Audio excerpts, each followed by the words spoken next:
Assalamualaikum warahmatullahi wabarakatuh. Jumpa kembali dengan Al Fakir. Ya, kita ngopi dulu biar seger, dingin. Bismillahirrahmanirrahim.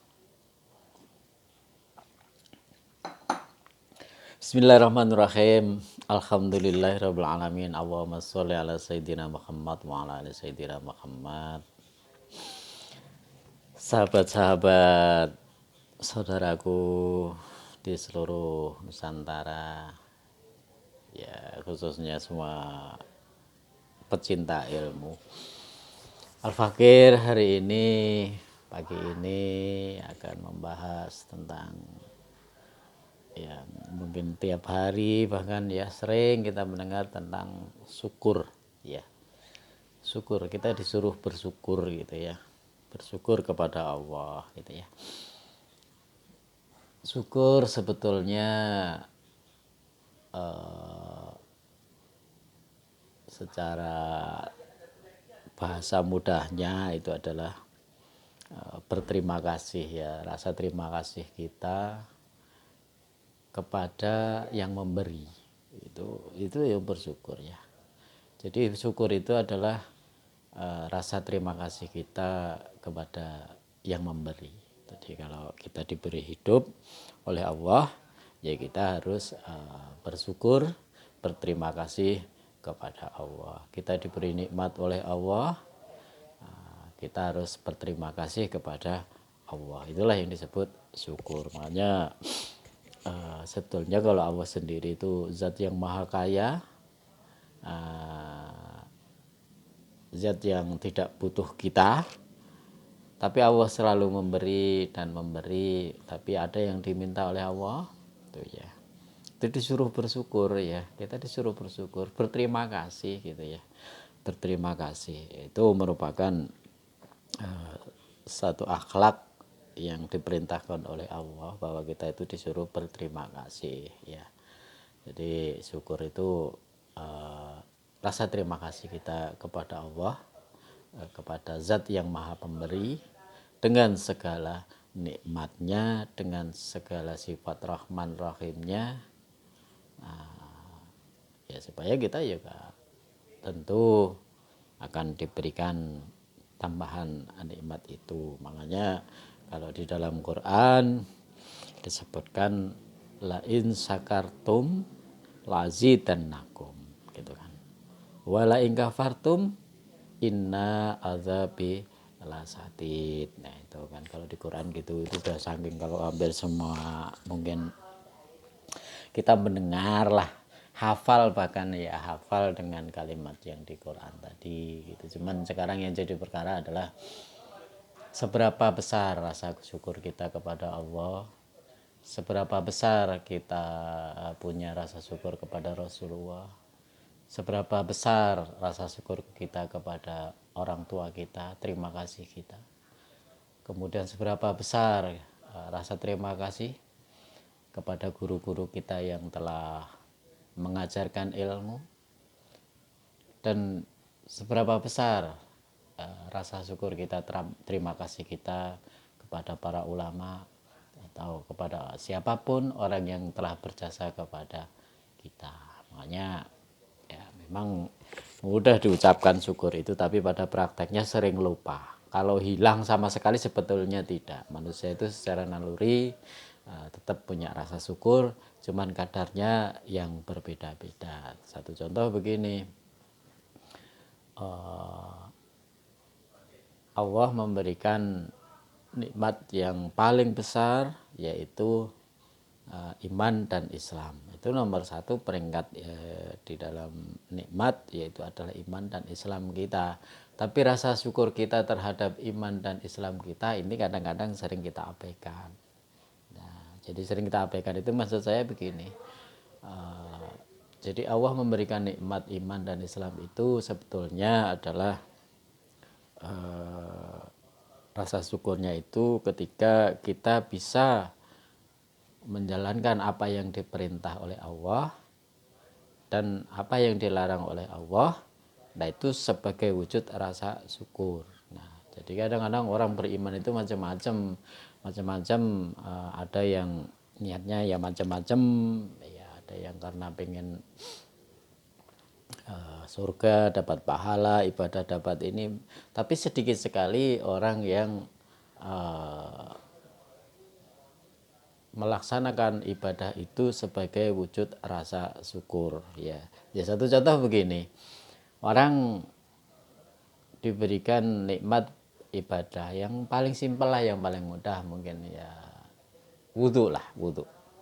Kita bisa berwudhu, di situ diajarkan kita untuk sholat syukur wudhu atau sholat li syukron wudhu. Nah itu kan setelah wudhu sholat sunnah 2 rakaat, itu ya syukur, berterima kasih kepada Allah bahwa kita sudah bisa mengerjakan wudhu bersuci untuk menghilangkan hadas kecil. Nah, itu harus kita syukuri ya.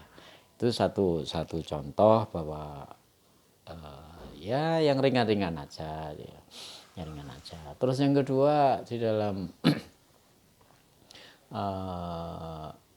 mungkin ibadah ya, mungkin kalau kita menikmati, mungkin bisa menikmati ibadah, bahwa kita bisa sholat, bisa puasa, itu adalah karena nikmat dan karunia-Nya Allah, atas pertolongannya Allah, sehingga seorang hamba itu bisa beribadah, maka itu harus disyukuri. Sebab tidak semua orang, walaupun mungkin dia iman, mungkin dia Islam, tapi belum tentu orang itu dikaruniai, diberikan pertolongan, diberikan anugerah untuk bisa melaksanakan sholat, untuk bisa melaksanakan puasa. Makanya nikmat ibadah itu sendiri, ketika kita diberikan nikmat untuk bisa melaksanakan ibadah, maka harus disyukuri ya, dengan cara sholat, lebih banyak sholat sunnah, atau jadi ya harus disyukuri supaya nikmat itu ditambah. Jadi kalau kata Allah, barang siapa yang menikmati, yang mensyukuri nikmatku, maka aku tambah. Makanya termasuk di situ adalah ketika ibadah kita syukuri, maka Allah memberikan nilai plus lagi, nilai tambah lagi, berupa kita bisa merasakan nikmatnya ibadah dengan sifat rasa syukur itu. Makanya kalau Rasulullah pernah berdoa, ya Allah jadikanlah aku menjadi hambamu yang pandai bersyukur, abdan syakura, hamba yang pandai bersyukur. Nah itu satu contoh kecil di mana kita harus bersyukur atas nikmat Allah yang berupa iman dan Islam. Terus yang kedua, kita harus bersyukur kepada Allah yang memberi jasad, badan kita, yaitu berupa sehat walafiat ya. Kadang-kadang kita lupa kita bahwa satu kesehatan itu adalah karunia yang sangat besar juga. Ketika kita tidak merasakan bahwa sehat itu karunia yang besar, ya ketika kita merasakan sakit ya, atau ya mungkin lagi tidak sehat, baru oh ya Allah ternyata sehat itu betapa mahalnya. Ya suatu saat kita kadang-kadang harus berkunjung, menengok rumah sakit. Kalau pas ada tetangga atau saudara harus menengok rumah sakit. Artinya ya berkunjung, mengunjungi orang sakit. Setidaknya kita mengingatkan diri kita sendiri, minimal bahwa kesehatan itu sangat mahal. Betapa kalau sudah masuk rumah sakit itu segala harus dibeli, segala harus dibayar. Nah, kita misalnya begini ya, ada seseorang yang sesak napas sehingga harus dioksigen, mungkin dalam sehari itu oksigen harganya yang tabung kecil aja misalnya 300.000. Nah itu setiap hari, sementara Allah memberikan oksigen bebas, kita menghirup, tidak pernah kita disuruh bayar. Yang diminta Allah adalah apa? Bersyukur, berterima kasih. Nah kan, betapa Allah telah memberikan oksigen dengan bebas, kita nggak perlu bayar. Coba kalau yang oksigen itu yang menguasai para cukong, kita disuruh bayar semua, repot urusan. Ya itulah makanya kita harus bersyukur, terima kasih kepada Allah. Ya alhamdulillahirobbilalamin. Ya itu sudah termasuk sudah golongan syukur dengan rasa kita terima kasih kepada Allah ya. Terus yang kedua, sekali waktu pun kita ya berkunjung, mungkin menengok kuburan, kubur, bahwa kita masih alhamdulillah diberikan nikmat bisa hidup, diberikan kesempatan hidup, artinya kita diberikan izin untuk masih bisa mengabdi kepada Allah Subhanahu wa taala. Betapa orang yang sudah meninggal di alam kubur, kalau kita mungkin tahu, kita bisa mendengar mereka itu ingin diizinkan barang mungkin 10 menit saja untuk bisa berbuat kebaikan, sementara kita masih diberikan kehidupan, kesempatan, tapi kita seolah-olah hare-hare saja, tidak memperdulikan. Nah, itu ya sangat repot ya. Terus yang ketiga, tentu kita belajar bersyukur ya yang mudah-mudah sajalah. Mungkin kalau kita disuruh syukur atas nikmat Allah, yang paling mudah mungkin makan aja lah, makan ya. Coba kita berpikir bahwa kita bisa makan berdoa dengan mengucapkan bismillahirrahmanirrahim, Allahumma barik lana fima razaqtana wa qina adzabannar. Di situ kita kunyah, makan, terus kemudian kita telan. Kita mengucapkan alhamdulillahirabbil alamin. Nah, ya, terus makan lagi, bismillah lagi, kunyah lagi, ditelan lagi, alhamdulillahirabbil alamin. Kenapa seperti itu? Ya sebab kita bisa menelan itu satu kenikmatan yang sangat luar biasa, karena mungkin kadang kita tidak terpikir bahwa kita bisa menelan itu adalah satu kenikmatan yang sangat besar. Coba kalau yang dikasih radang tenggorokan, mau nelan aja susah ya, bahwa itu adalah satu kenikmatan yang sangat besar, makanya harus kita syukuri dengan ucapan alhamdulillahirabbil alamin. Terus pernah ada satu kejadian, ada orang makan bakso,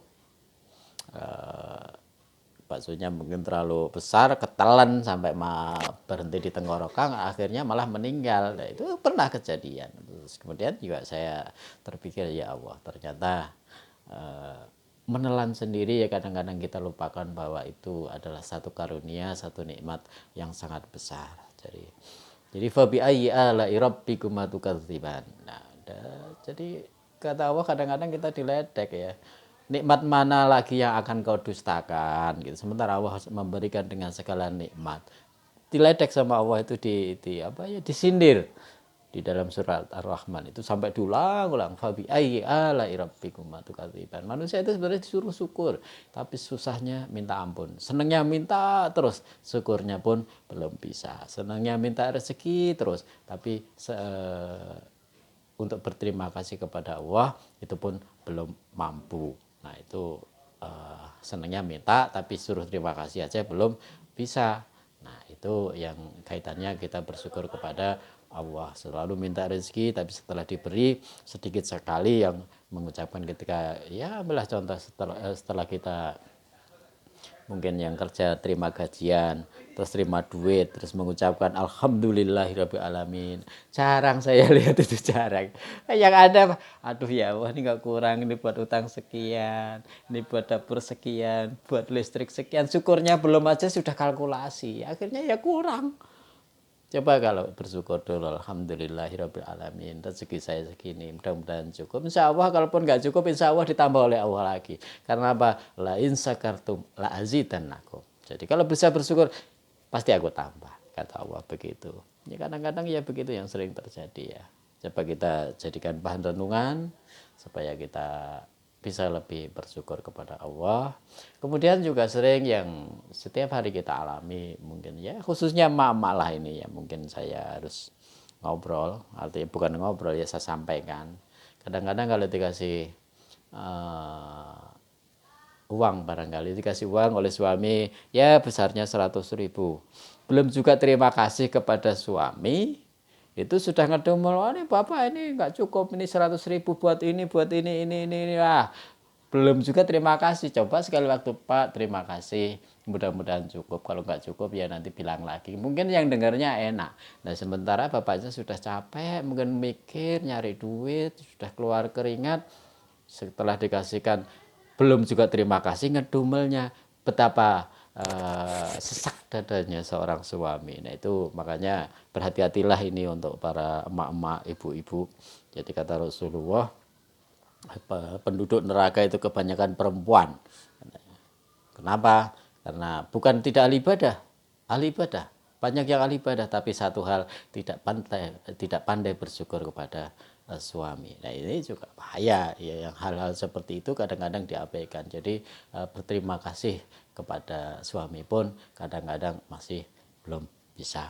Begitu pula sebaliknya suami pun kadang-kadang juga belum bisa berterima kasih, bersyukur kepada istri. Pun juga sama, dari guru diajarkan berbagai banyak ilmu, tapi untuk berterima kasih saja mengucapkan rasanya masih berat. Jangankan untuk ta'zim, untuk terima kasih aja susah masih gitu loh. Ta'zim itu masih ta'zim itu udah levelnya sudah ini ya, hormat. Untuk berterima kasih aja alhamdulillah, terima kasih sudah diajarkan ilmu, itu saja masih sulit, masih banyak nawar, yang ada juga masih ngedumel. Nah itu rasa syukur kita belum bisa. Bagaimana kalau mau dapat ilmu berkah dari keberkahan dari seorang guru, kalau untuk berterima kasih aja belum bisa. Mudah-mudahan ya cerita singkat ini bisa jadi renungan supaya kita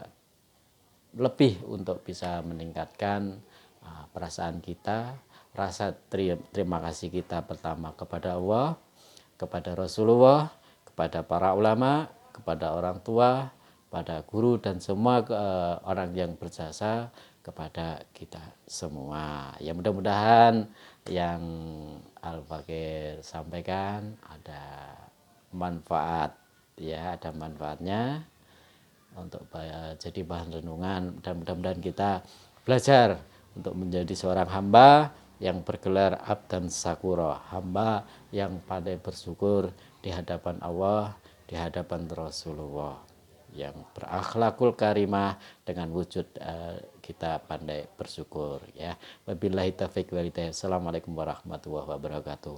Yuk kompi dulu biar pinter. Assalamualaikum warahmatullahi wabarakatuh.